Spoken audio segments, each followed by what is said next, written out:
Christie out of the presidential race, and he's right back in the thick of New Jersey politics, and things, let's say, are not exactly peachy in the Garden State. This headline in a new article in Politico tells it all. Christie returns home to a weakened New Jersey Republican Party. And the writer of that piece, Politico New Jersey reporter Matt Friedman, he's kind enough to join us. Matt, thanks for the time. Thank you.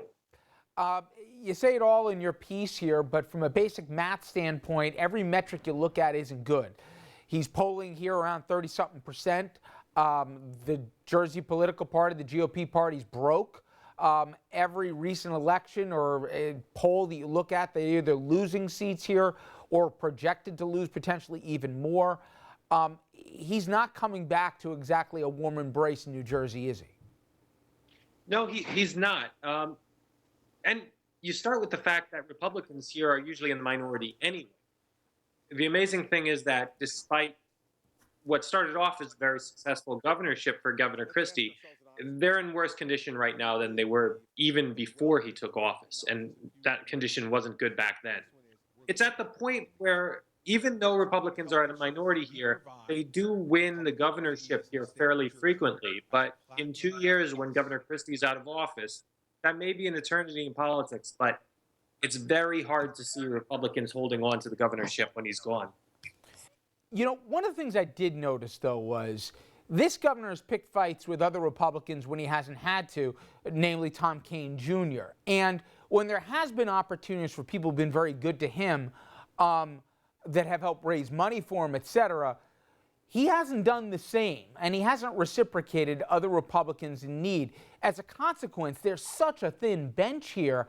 To that end, you've got a governor who's taken multiple positions on the pension issue facing New Jersey. At one time, claiming that it was a great compromise, that his fingerprints were all over, and he proudly looked at it. Now he hasn't chose to basically honor the agreement and fund that pension deal. Are you so sure that they're going to wait that much longer to say that he's a political net negative here, not a positive? It's not going to hurt me to break ranks? Well, I think one of the problems here is that our governorship by the Constitution is probably the most powerful in the country. So even if he's politically toxic, a lot of times lawmakers, if they want to get anything done, if a state senator wants a judicial nominee in, if he wants his bill signed, it's difficult enough to work with the Democrats who control the legislature, but now they've got to worry about this governor. So it's hard to see a case in which they actively rebel against him. There will always be a few outliers. There's a couple notable exceptions. There's state senators like Michael Doherty out in Warren County, who's been pretty outspoken against Christie for a while. But I think you'll see, at least officially, not much criticism of the governor. But I think if you look around the edges and see where people are going, maybe they're not heeding his advice on whether who they should endorse for president or something like that. You might see it around the edges, but I don't think you'll see a sort of head-on collision between any Republicans and Governor Christie. And how about the governor himself here, in that we still haven't had closure, to put it politely, on Bridgegate? Spent a ton of money as it relates to legal funds that taxpayers went in their pocket for that, plus that report, if you want to call it that came out even preceding that. How vulnerable do they think this governor is to either that investigation here or to other claims about maybe mismanaged funds? I think as far as the Bridgegate thing goes, the trial of the two people who have been charged has the potential to be pretty damaging for the Christie administration, because there's a lot of information we don't know that was not included in the indictment. That was probably not included in Randy Mastro's report that you just referenced. We don't know who the unindicted co-conspirators are, and we know probably no one else is going to be charged directly relating to Bridgegate, but just I think we'll learn a little more about how the administration really reacted to these things as reports were coming in from Fort Lee about this traffic jam. And one of the big questions in my mind is, how could you ignore all this? That's something that finally I think the trial may shed some light on.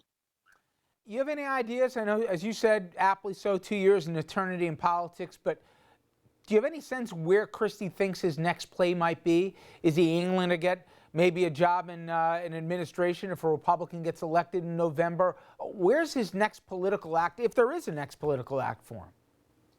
Well, I think we actually have to see how the Bridgegate trial plays before we really know. People have been speculating about this even before he officially launched his presidential campaign about where he's going to go after this. If he wants a career in elected office again, if he wants to try again in 2020 for president, which is something a lot of people think he will do, it's hard to imagine that he won't serve out the last 2 years of his term. I can't get in his head, but other people have suggested that he would want to be a talk show host. For me personally, that's kind of hard to imagine he would want to do that, though I think it's something he would be very suited for. I would watch it. But I do think a lot depends on what happens at this Bridgegate trial as to whether both he would be a viable candidate for president in 2020 or whether it would be even possible for him to get through the vetting process for a cabinet position. Attorney General, presumably, would be the first one people think of when they think of him. So let's see what comes out at this trial and whether that would damage his prospects for that, assuming a Republican gets elected president. And it's not Marco Rubio, who may not harbor the best feelings towards Governor Christie right now. Fair enough. Hey, Matt, I appreciate a couple. Thank you so much. Thank you. Next, everybody, a best-selling author who's about to become a multimedia star. We sat down and we spoke with him.